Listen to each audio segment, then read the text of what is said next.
I always make the joke, and it's not really funny, but I say to people who know me, if you hear that I did something, it probably wasn't me. Because 1 in 3 Black women are not identified correctly, where 99.97% of white men are. That means they did not test. It's the data, right? It's always the data. It's always the data. Step into the world of success with Your Brand Amplified, the ultimate podcast designed to unravel the intricacies of thriving businesses. I'm your host, Annika Jackson, and I'm on a mission to uncover the stories, strategies, and secrets that have propelled entrepreneurs and business leaders to success. I can't tell you how thrilled I am to have a woman who is in charge of an organization that I admire so much. Brenda Darden Wilkerson, thank you so much for being on Your Brand Amplified today and bringing your wisdom and insights to us. I am beyond excited to be here, Annika. Thank you for having me. And I just can't wait for this conversation. Same. We were talking about we're both mothers. We both have podcasts. And you've done so much more. Now, I lived in Chicago for a very small sliver in time. But that's one of the places where you really made your mark. With an IT background in all kinds of fields, and you founded the original Computer Science for All program in the Chicago Public Schools, which inspired Obama's administration to have a national initiative. This is something that I share with my students a lot at USC. We talk about what it means to have digital equity, what is digital inequality, and it can mean so many different things depending on age demographic, where you live, resources. So can you please talk about that aha moment that inspired you to create this platform? Yeah, so I think it was a series of things that happened in my life, I'd have to say, that finally led me to a place where I knew this was something I had to do. My background, I'm the child of educators. And so there were certain things that you were going to do, right? You were going to college. My parents were very educated, and there were 4 of us, and they picked out what each of us would do: doctor, lawyer, engineer. And then there was like this extra child that couldn't really figure out what she was going to do, my younger sister. But I was supposed to be the doctor. So they got their lawyer, and they got an engineer, or they got an accountant, actually. My brother was an accountant before he actually got into tech, but I was designated to be the doctor. So, and I think where that would have fit my personality is that I am definitely someone who is a problem solver, and it's got to be about people. I'm not about a tinkering, even though I know how to tinker, but at the end of the day, it's supposed to be about, how can this make life better for someone or some group of people? And so I didn't do that. Obviously, I'm not a doctor. We can talk another day about why I changed my mind, because I had gotten really far into pre-med before I was like, yeah, nah, I'm not doing that. And so then I'm looking around going, what in the world should I do? And because my university didn't have a pre-med major, I had to figure out what degree would give me those requirements. And so I started with biomedical engineering, which would have, also kind of covered that other problem my mother wanted solved. And, the interesting thing about that, we had to all take 2 programming classes. And I never had programming. And so I was in this interesting space because I had been the top of my class all the way through school. That's just my parents, like, you will or you won't live here, right? Kind of thing. And all of a sudden, I'm in a place where I don't know something really critical.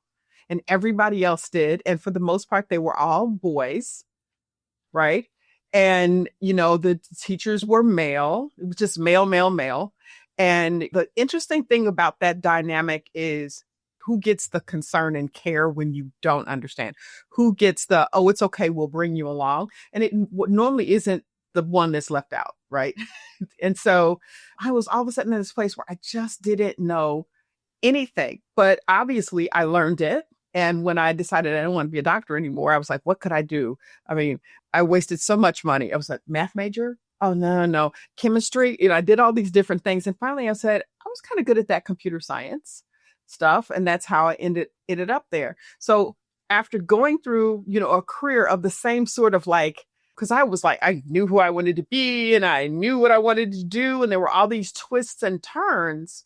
When I finally got into education, which is a whole nother story, and I found out that at that time, the BLS, I forget that's a bit, the government listing that I think is no more, but basically talks about all of the jobs and the likelihood that those jobs will continue, had put programming on the down. It was going down. And I was like, well, that's dumb, and that's not true. But it wasn't called programming anymore. So they didn't know, right? And so as I got into education, my bosses were they basically, it looked like anyway, brought me in to close down what they thought was IT. They didn't have no computer science in Chicago public schools at the time, but they wanted to kind of close down IT. And I thought, how could you be closing this down? And what I ran into was basically the same thing that I had when I was growing up. I lived in all Black neighborhood, and I always like to say, we were all Black. We were not all poor. There's always this assumption that we were poor people. We were not. But policy, as policy is now, there's decisions that get made about who gets what programs. We didn't have computer science. So I'm acing all of my literature. I'm acing all of my sciences. I'm acing everything, but there was no computer science to ace, right? And so now I show up at the third largest district in the country, and there's no computer science, and they're trying to shut down what they said was IT, which in the marginalized neighborhoods was actually something like, Microsoft Word, which was another heinous, right? Heinous. And, so all of a sudden there I am, I'm like, we can't be close. It's not going down. It's almost like what's happening now, right? Right. So at that point, problem solver, people, are not doing well all the way around the ecosystem. So here are these students who are not getting opportunities. Here's the ecosystem that is not getting the wealth of innovation and knowledge that they would get if they had a broader set of the population at the helm, either at the table. And I'm going, oh no, that how can this still be happening? This is what happened to me, right? And so that was the impetus for trying to go in and do something about it. Amazing. And obviously you did something about it. So Yes, let's not gloss over that.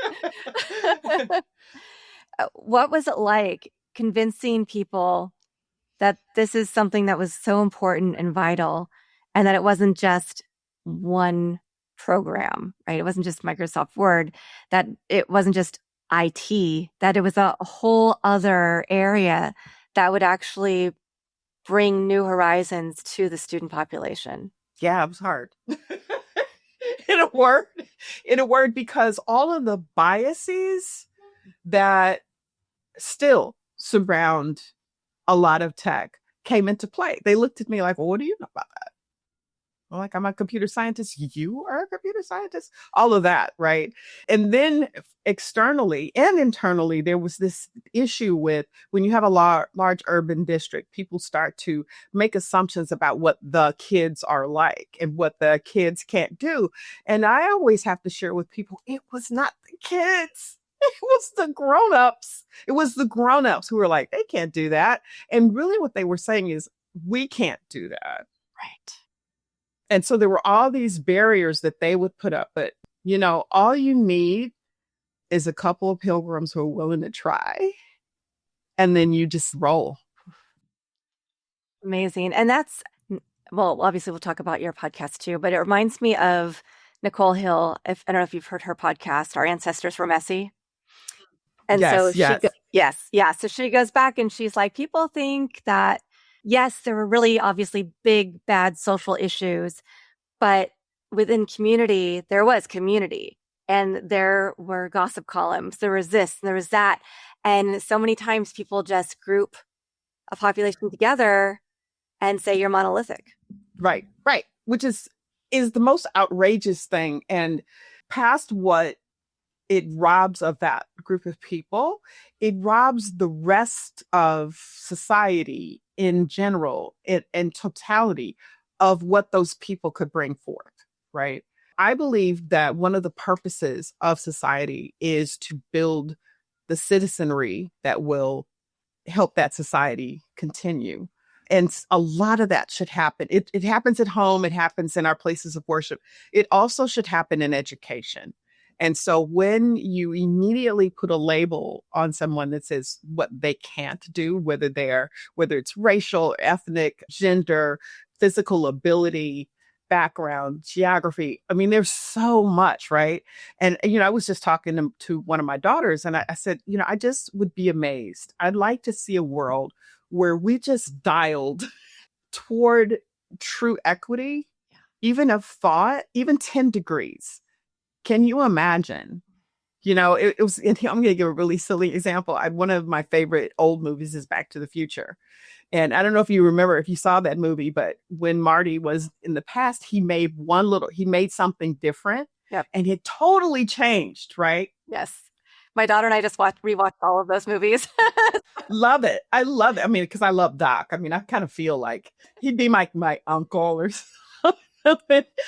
But yeah, I think many times give up on what we think are big challenges and we start to just say, oh, this is just the way it is. This is just the way it has to be, because we don't realize that just little changes get you started. And once you start, you get a momentum that, until you get to the place where there's backlash, normally can't be stopped.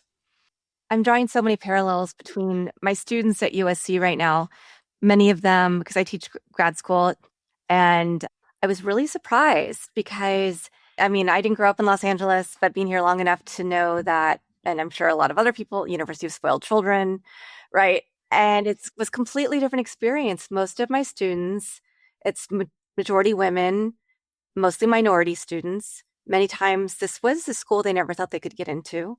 And part of my role as an educator is to say, you are here for a purpose.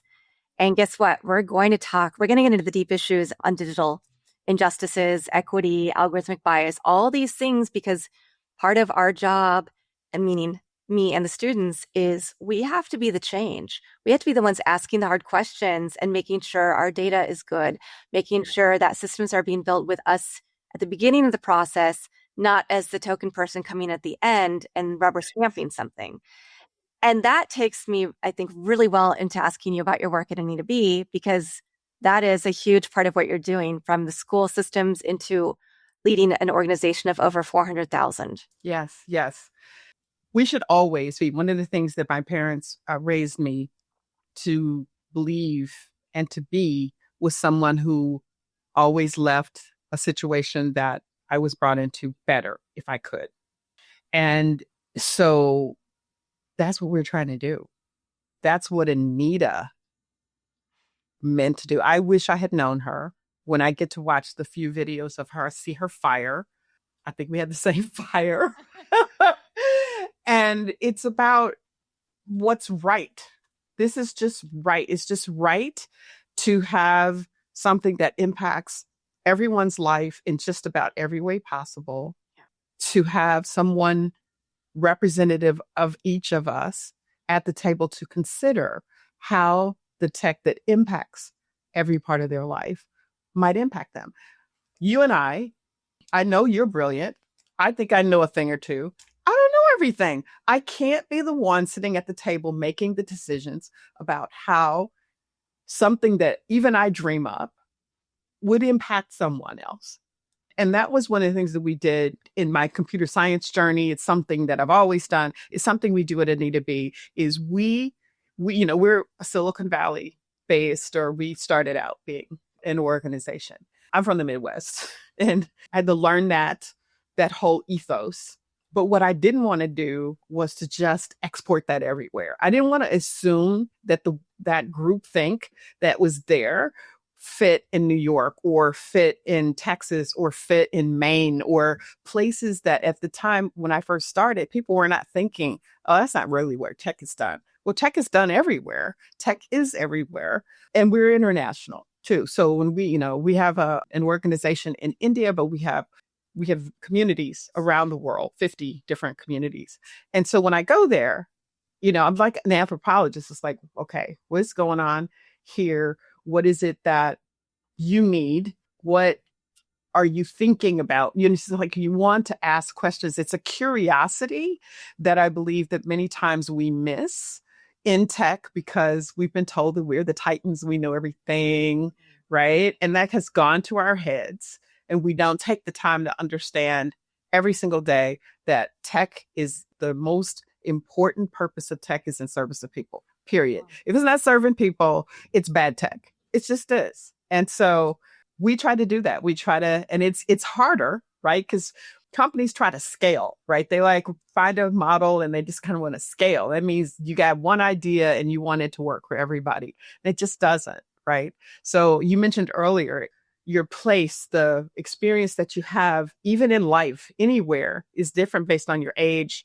your background. All of those intersections are impactful. And so we take that into consideration when we work with not just the women themselves, but also with the places where they learn, where they work, where they get funded. And it's like you're in there cooking up something different because one size does not fit all. Exactly. I was on the Intuit Small Business Council for several years. And of course, we saw during the pandemic, we had thought small businesses would have 7 more years to get online and really get that straight. And instead, we saw a lot of businesses close, brick and mortars that didn't have a good website. Maybe they just had a quick page up, right? But nobody could order. Like businesses had to learn really quickly, and those that didn't no longer exist. Then the next evolution, generative AI comes to the forefront. People don't know AI has been around for a long time. We already use recommendation engines for machine learning, all these other things, right? But then we saw, wow, now this is a great way to kind of create more equity.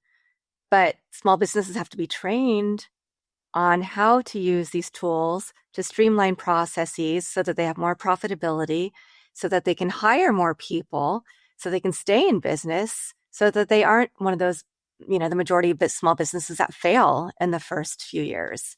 So I think about those parallels and how there's people doing different parts of the work, but specifically, women in tech is an area, gender equity, right? Thinking about how we look at our lenses, and we know we're moms, women, we think about things differently, but we also we're trying to be inclusive, put the best people in the best positions, meet people where they're at. We operate in different ways, but to me, that does equate more success. So can you talk about the business and innovation imperative, not just the fairness issue, and why it's so important that the work that you're doing at Me to Be, your partners, continues? Well, first, I want to say, unfortunately, that business imperative just gets ignored. It's like, it's facts, it's data, it's long running data. It's like somebody did one study. No, no, no, no. It's fact that the more diverse your teams and all the way into the C-suite, it impacts your bottom line positively. If we talk about founders, and we saw this in education, I'll give you an example in education, but companies that are founded by women many times get to profitability faster, or they are become profitable over those that are founded by men. These are just facts. But at the end of the day, it's about power. And so we get stuck in this conundrum because the facts are there. And so that is why it is so incredibly important in our work. One of the things I like to say is a lot of the stuff starts in education. I'd love your opinion right there. When we work with companies and we try to work with them around equity, around equal pay, all of the things that we've been fighting for decades and decades. And we do that. But a lot of those habits start in education. As I said, I was the woman in computer science. My counselors tried to talk me out of it the whole time I was there. I was a STEM person. It was like, why do you want me in these other things when I have a mind for these things? And so those habits, we try to go to the root. And so we go and try to address the systems. This is systems problems. This is systemic. It's been for a long time.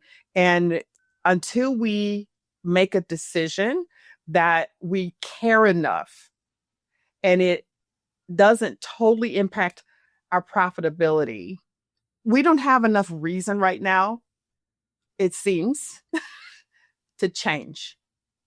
Mm-hmm. right? It's Yeah, like yeah. the Read companies are between the lines, profitable. everyone. Yeah, they're profitable enough, Yeah. right? So it doesn't bother them that they could be a little more profitable if they did that, because that goes against what they really want to do anyway. It feels like it's giving up power. But, I like what you said earlier about some of the ways that we have been conditioned as women, or the roles that we've had as women, really does set us up to be more successful in some of these roles, because we do think about everybody. One of the things that I worry about with agentic AI, it feels very male. It feels very, I can do it all by myself. I don't need a community. I'm going to win, right? Versus women, we take care of the family, we take care of the neighborhood, we take care of people, systems, etc. We are understanding more of the long game, right? The long game says, what happens when you put a large percentage of your population out of work, when we find purpose in work? What happens when we don't, a large percentage of people can't find purpose? What happens to society then? And those are the types of things that we think about. I'm not against AI. I'd love AI to be an augmenter, not a replacement. 100%. And so I feel like that some of the work we're doing is in this disruption. It's huge disruption, right? Is to help companies think about how to augment their workforce. Not that, you won't lose some people, but how do you augment? How do you give people a higher purpose when they don't have to do all of this stuff that you could automate, that it makes sense to automate? And so we like to be thought partners. Yeah. Well, and that's how I talk to my students about AI. I mean, I force them to use AI tools for assignments now because, look, you need to understand how this can help you as a thought partner, not as a replacement to you. It doesn't replace our need for human connection or human creativity, strategy. And I think about so many different examples. One, I was in Vietnam recently and we met with different businesses. There was a company that did a lot of work in health tech and biotech. They took all 4,000 software engineers at their organization and over 2 years trained them in different AI modalities. They didn't create the certifications. They used Google they used all the certifications that are already out there. But they said, we're going to train our workforce for the next phase instead of saying, oh, you guys are obsolete now. So they're preparing people. And I just thought, why doesn't every company in the United States do that? Right. And then I also know of examples of companies that offer nearshoring employees with AI, but their case studies all point to, hey, this dental office could afford to have 60 of our people working for them because they were a fraction of the cost, blah, blah, blah. But we grew them from 3 offices to 9 offices, and they staffed 150 more people on their side. And it was using AI systems as part of the process, but that shows AI doesn't have to be a replacement, actually can help you grow the number of people working in your organizations if you use it the right way. And that, I think, is one of the big issues is people are just going by the news cycle, going by, oh, we have to implement this, even though we have no idea how to use it. Guess what? ChatGPT, having it write stuff for you is the worst case. That's not going to help propel your business. No, and it's not, it's one of the things that I fear, because one of the things that I got growing up is you will know how to think. You will know how to think. You will know how to discern. And I think these are just life skills, let alone what I do at work, right? And so if you're taught to just take what is handed to you by this thing that is based upon data that is existing, where does the creativity of the human creativity come? And there's so many other things that I could say about that. But I feel like we have an opportunity. That's one of the things we try to do, is to find that space where we can encourage people to use it in a way that does what, like the example you gave. But there's another thing that I think would be amazing. For a while we were talking about work-life balance, right? Could we not create amazing work-life balance if we learn to use those tools as augmenters and not as a replacement? I was at an event last week, and I had there was a gentleman there who was shouting to me that, oh yes, I'm not hiring any new graduates. I mean, they don't know anything. The AI can do everything that they do better. And I spent 20 minutes last week putting a proposal together that got me $2 million. I don't need any other people. And I just said, okay, so what happens when you're not there anymore? What happens to Thank your you. company? Yes. I mean, you're not thinking ahead. Who buys your products if no one's working? I mean, these are just simple questions that are economic, but they're also people oriented. It's like, what happens to folks who all of a sudden are outside of a system and there's been no transition? We've had disruptions in the past, right? But there was a time where there were still people who were doing new things and others who could watch them and grow into it and perfect it a little before it became the thing. This is different. Yeah. I mean, and that thinking about the trades, apprenticeship, you can make good money as an apprentice. And you know what? You're going to have a job that's not going to be replaced by AI, at least not anytime in the next few decades.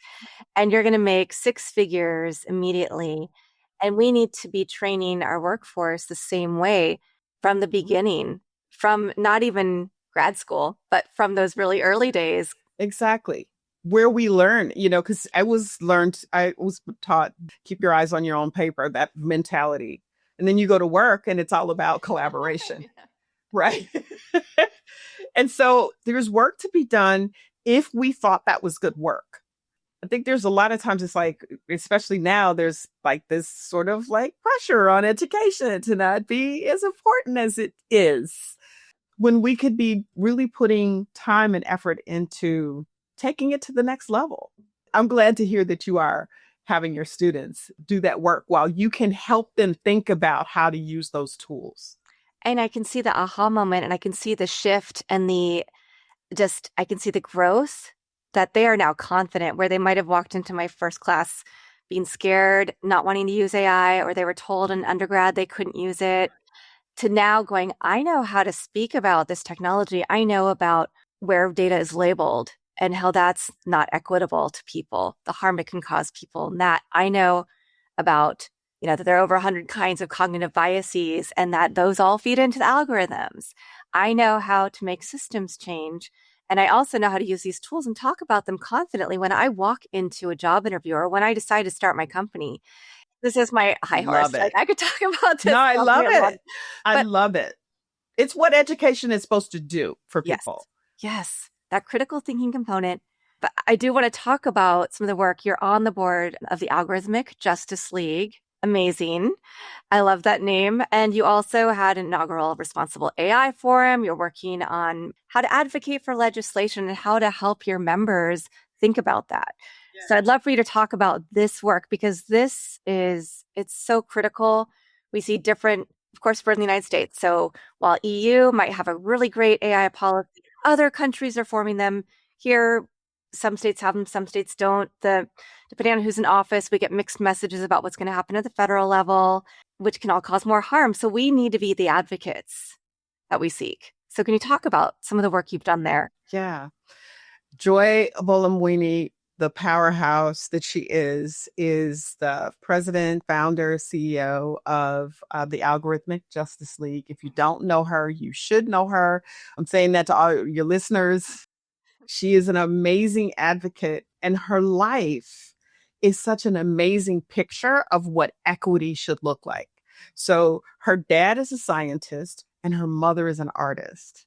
And so she's been this combination of the two, that, she's a poet, she's an artist, she's a computer scientist, PhD computer scientist, and all of that. So all of that, really the people side, the beauty that can come from a system that's not cold and just efficient. She gets that and it was sort of like what I did with my undergraduate degree. I'm a computer scientist, but I wanted to read Shakespeare. I wanted that as part of my education. I was like, why do I do something? Why do you want me to be in charge of creating systems for people and I'm not studying people at all? And so she's a picture of that, right? She's both sides. And her life, just who she is, sort of got her into what she's doing. So she's a dark-skinned woman, And when she was at MIT doing her master's, I think, they had a project that they had to do around computer vision. And right, is you know where I'm going with this. And so she's working with her lab partner, who I think was Korean. It could see her face, but when Joy would put her face into the camera, nothing. And I don't know what made her think of this. You know, again, being an artist, somehow she had one of those faces like, you know, you would have in the theater in her office. She picks it up and puts it across her face that it read. Now, if she hadn't been dark skinned, maybe she would never have gone down that pathway, because she even says, I didn't pick this, it picked me. But look how important it is to have people of all colors, stripes, sizes, whatever, to be part of something, to be able to call out what no one else noticed. And she also noticed that all of the major AI systems were using the same software. So it wasn't like you could go from Microsoft to Amazon to others and get a different version of it. In fact, they were using the same base code. So they're like, this is good enough. It's just scary enough. And then they just replicated it. It's like they all went, you know, the same GitHub code and got it and said this was good. And so part of what she's done is been an advocate for all of the biases that have negatively impacted people. You know, people getting arrested who their faces weren't recognized. I always make the joke, and it's not really funny, but I say to people who know me, if you hear that I did something, it probably wasn't me. Because 1 in 3 Black women are not identified correctly, where 99.97% of white men are. That means they did not test. It's the data, right? It's always the data. It's always the data. I remember years ago when self-driving cars were really becoming more like in the conversation. There was, I think it was a ProPublica article, and they talked about how those cars couldn't see Black people. And the the author of the article said, that's probably not a good thing. And I was like, is that tongue in cheek? You can't see people, right? So in the algorithms, but the algorithms work on the data, and behind all of this have to be people. We cannot just advocate our responsibility to say, what if, where does this work? Where does this not work? What are the potential harms? And that's what Joy does very well. She has testified before Congress. She's helped people think about different legislation or policies. And in my mind, in the tech world, we can't have one without the other. We have to have the wonderful tech. I'm a nerd. I'm a geek like anybody else. I don't get to do it as much. Darn it. But now what we've dedicated our lives more to is really trying to help people think about the policies and shine a light on the potential harms so we don't have them. Yeah.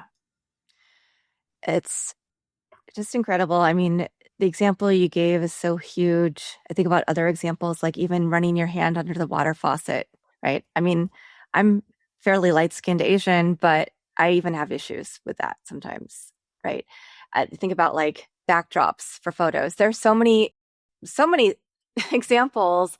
And what's astounding to me as we're having this conversation is we think about things in a very US-centric way. But if you look at the rest of the world, there are far more of people who look like us. Absolutely. We are the global majority. So many times we even refer to ourselves as minorities, but I've learned to say as part of the global majority, because it's true. Right. And as long as when you minoritize a group of people, no matter what, like I don't know if you know Haben Girma. She is a blind and deaf lawyer who wanted to be a computer scientist, but they were like, they wouldn't let her in school for that. So she's amazing. You should just look her up. And I was listening to something that she was talking about, but because she's disabled, there were so many things people just would not do and did not find to be important. So I think the larger conversation when you start to talk about algorithms and you talk about AI is we have to watch what's centered, what's normal. Normal is almost a destructive word because what is normal? Who is normal? unless we actually learn to care about everybody. If you put people in pockets, like years ago, I was on a project where we did a project we called small data. People always say, well, this is statistically insignificant information, generally referring to people.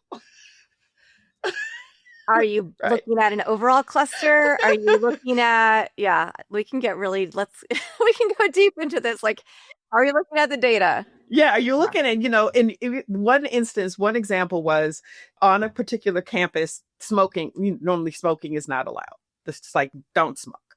But there was indigenous tribe that was part of their religious routine to be able to smoke. And so understanding that, but they were statistically insignificant. And so it was just like, we're not going to deal with this, even though the data showed that this was really important for this group of people. There weren't enough of them for there to be effort to address it. When very simply, they could have given them a space and said, here's where you can go and do this, right? But because it was small, it was just dismissed. And so that to me is a different way of thinking. We could change that way of thinking. When we see everyone as significant, then we will rethink our processes around that.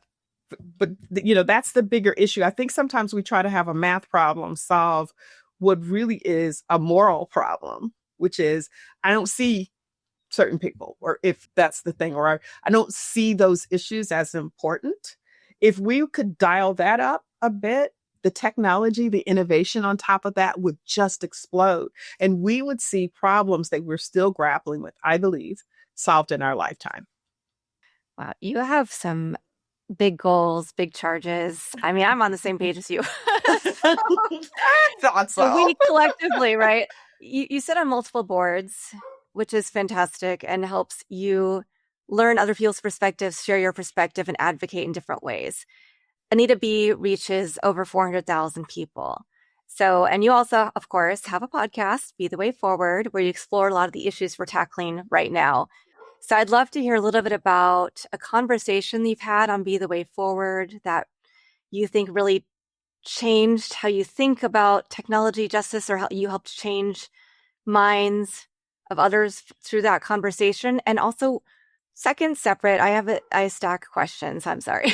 But Okay, me too. for the members of Anita B, how have they been able to mobilize around responsible AI? Okay, so I get to talk to so many amazing. That's why I love to do a podcast.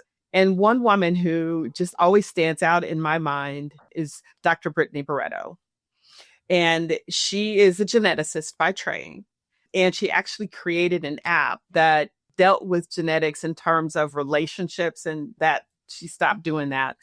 But having done that, when you're in a startup community, you start to understand more about, okay, what do startups do? What are some of the challenges that people have? And because she's medical, she started to pay more attention to those people who were trying to solve medical problems. And what it ended up getting her into was the fact that there are so many common medical issues that women have that are just not addressed at all. Like there is I think it's called endometriosis. Do you know that there's no diagnosis for it?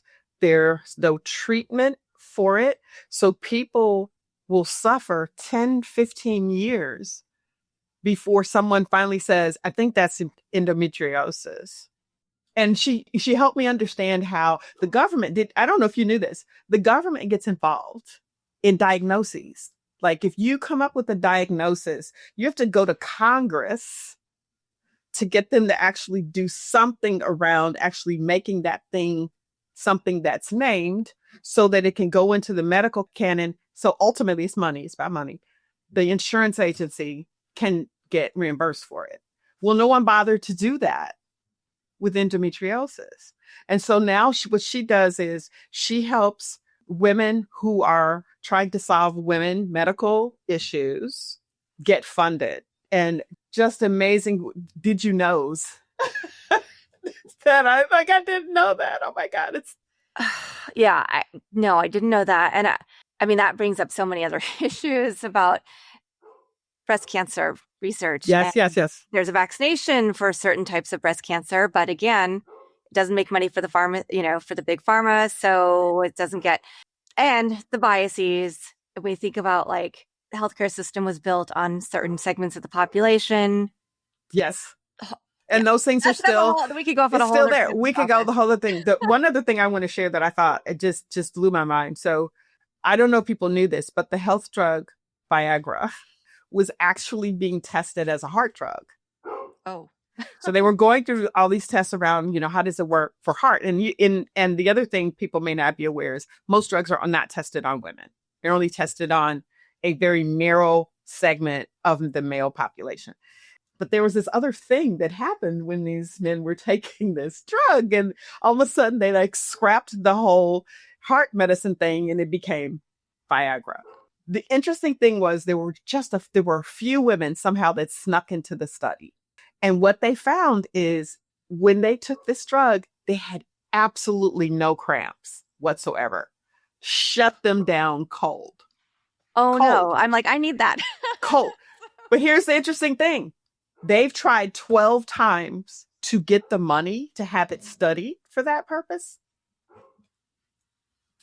They're like, oh, you have Midol, you have whatever, you're fine, take an aspirin, right? So she brings all these types of things to light and helps to support women who are doing amazing, amazing, amazing things. She was at our conference recently and spoke and with a panel of three other women who were doing the same sort of marvelous stuff. And so, I mean, that's just another reason why here are people who are like, well, I'll solve that problem. You don't want to solve that problem? I will. And that's why we have to have women at the table. Yeah. I'm going to have to go listen to that episode now. I'm just speechless. Yeah. And I tell you the other thing, she shared this book that everybody should read called Invisible Women. And it shows where we're not in the data. The author is Carolyn Criado Perez, and marvelous book. Although when you get to the medical part, you will hold your head, but because it's. I mean, and women are still invisible in so many parts, and different populations of women are very invisible. That's right. Yeah.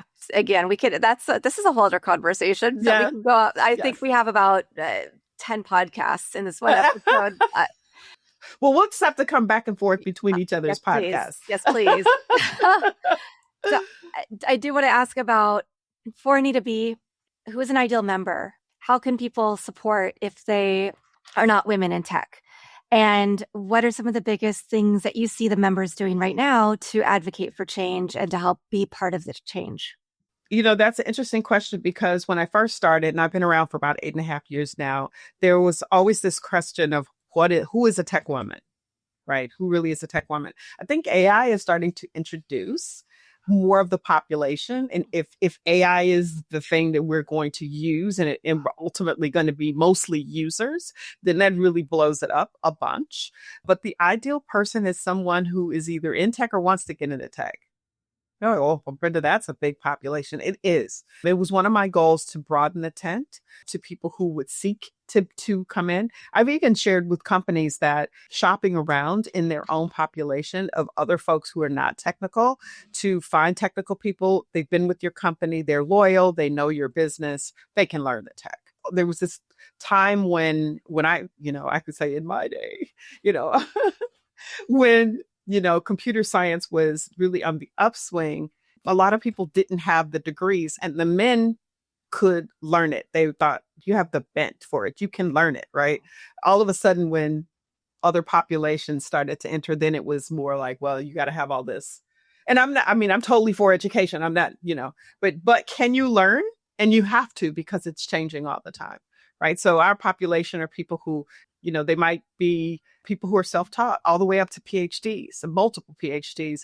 One of the things that we do, and I want to share, is we put front and center women who are doing or have done amazing things, because generally there was a study done, so 3 or 4 years ago, a survey went out and they asked various questions about people in tech. And one of the questions, of course, they asked were, name 3 men, powerful men in tech. or computer scientists or something like that. Of course, they immediately named the usual suspects. They could name them right off the bat. Then they asked, name 3 women, tech women, computer science women. Do you know what they said? First of all, only some small percent of the population, like 10%, thought that they could answer. And then only 4% did answer. And here were their answers. Sheryl Sandberg. She's not a tech woman. She worked at a tech company. She's not a tech woman. Siri and Alexa. So, and generally that's the problem. The contributions are not attributed to women.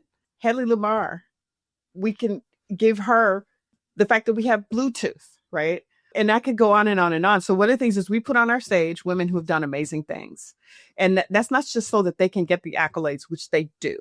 They deserve them. But it's for other women to say, oh, I could do that too. You know, I may have been talked out of it. I've been told you can't do that, honey. I can't tell you how many times I've heard that.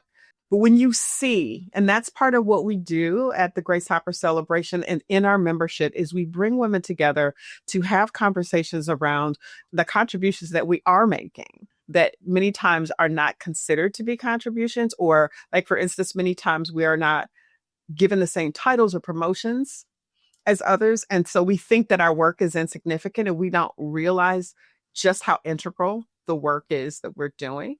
And I'm hoping, and this has been our record, is that women get inspired to not only come in, but stay.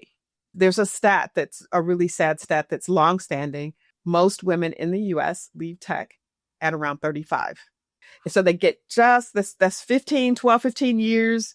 They're just about ready to really launch into management, but they hit that ceiling and they go, I could go do something else. I did it. And so think of the brain drain. Think of the amazing leadership opportunities that we miss out on because they do that. And so our membership, all of our ecosystem is around bringing people together to understand their power and how necessary they are to our way of life, because tech is necessary to our way of life. Yeah. Mic drop. Right there. Brenda, this has been such a pleasure. We have many more conversations in store. I am assured of that. Now that we've finally met. And I'm so grateful that you wanted to give your time to us today. Of course, we'll have all the links in the show notes. And I just want to ask you if you have a favorite quote, mantra, verse, poem, family motto, words that continue to inspire you to do the work that you're doing for everybody else. Oh, there's so much, but one I always think about, especially as you're trying to address bias and fix systems, it's by James Baldwin. Not everything that is faced can be changed, but nothing can be changed until it is faced. Amazing. Thank you so much. Thank you. And thank you for what you do. It is amazing. I love your podcast. Well, thank you. Thank you so much. I appreciate that so much. It's always nice to hear from women who inspire, from women and people who inspire me to keep doing this. So absolutely, please. Thank you to everybody who's listening to this episode, watching it on your favorite platform. Check out the links in the show notes. You'll find some goodies, and this is work we all need to do. So, figure out what your small role can be, that one step that you can take. Absolutely. Thanks for listening or watching to this episode of Your Brand Amplified. Don't forget to leave us a rating or review on your favorite podcast listening platform. And if you want to learn more, check us out at yourbrandamplified.com.